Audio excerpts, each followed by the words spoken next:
saxaafadeed kalan isagoo qoraal ayaa laga aqrinaya bismillahi raxmaani raxiim oo saxaafadeed uu soo saaray wana sababta cabdi xasan cawaale qaybi oo ka soo maanta oo ay taariikhda bisha saddexdii bishii labaad 2018 anigoo ah senator cabdi xasan cawaale qaybi ahna xubin ka tirsan aqalka sare ee baarlamaanka federaalka Soomaaliya ana gudoomiyaha guddiga gudoomiyaha iyo la socodka dastuurka labada aqal waxaan halkan ku wargelinayaa baarlamaanka federaalka Soomaaliya iyo shacbiga Soomaaliyeed iyo beesha caalamka in soddonkii bishii Diseembar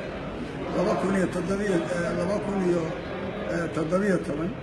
markay saacadu ay kowdii duhurnimo in ay si sharci darro ah iyo xadgudub ah ay u soo weerareen gurigayga ciidamo laga soo amray dugsiga tababarka General Gordon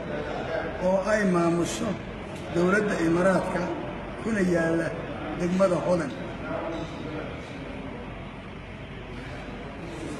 iyagoo kaashanaya ciidanka nabad sugidda qaranka NISA ee gobolka Banaadir dhacdadaas foosha xun xanuunka badnay oo ay ujeedadeedu ahayd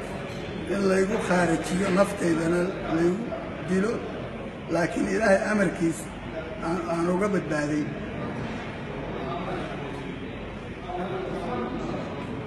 hase yeeshee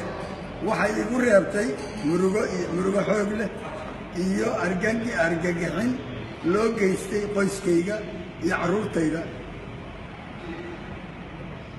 waxaana dhaawac culus ka soo gaaray weerarkaas sarkaal ka tirsan ciidanka booliiska Soomaaliyeed oo ka mid ah ilaaladayda laguna magacaabo Xidigle Siciid Xuseen Xussi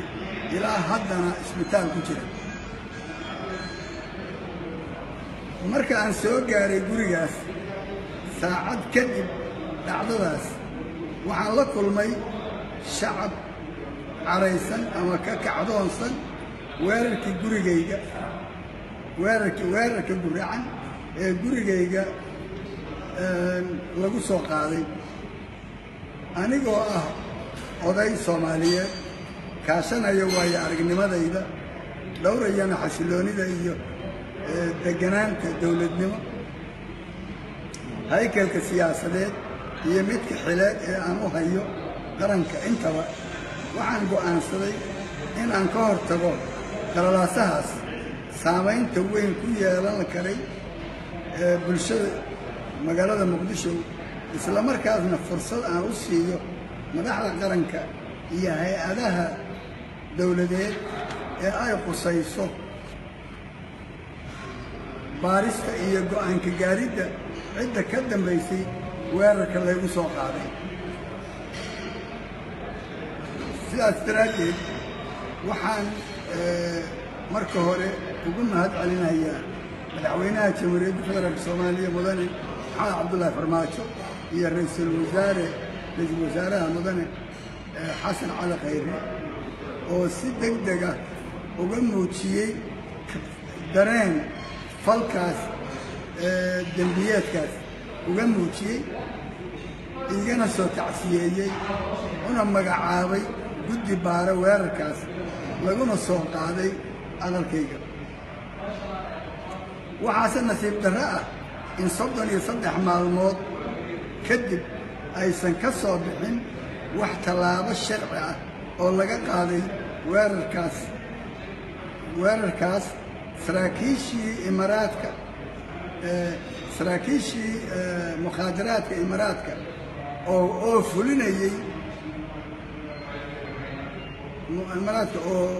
oo fulinayay gurigayga weerarka lagu qaaday ayagoo adeegsanayay ciidamada xoogga dalka Soomaaliyeed oo ay tababareen gacantana ku hayaan isla markaasna kaashanayeen ciidanka NISA ee gobolka Banaadir haddaba maadaama lagu xadgudbay karaamadaydii iyo xasaanadaydii dastuuriga ahayd welina aan dareensanahay in ay jiri karto khatar igu wajahan naftayda iyo qoyskaygaba qof kasta oo madax qaran madaxda qaranka ay qof kasta oo madaxda qarankana ay ku imaan karto ee dowladda federaalka ka mid ah xil kasta oo dowladda federaalkana xil ka saaran yahay dhowrista amniga iyo xasiloonida dhammaan shacbiga iyo muwaadiniinta Soomaaliyeed waxaan ka codsanayaa xubnaha baarlamaanka federaalka oo ka kooban labada aqal aqalka sare iyo golaha shacabka iyo guddoonkooda in ay guddi u saaraan golayaasha si ay u soo hordhigaan arrintan horseedi karta khatar ku wajahan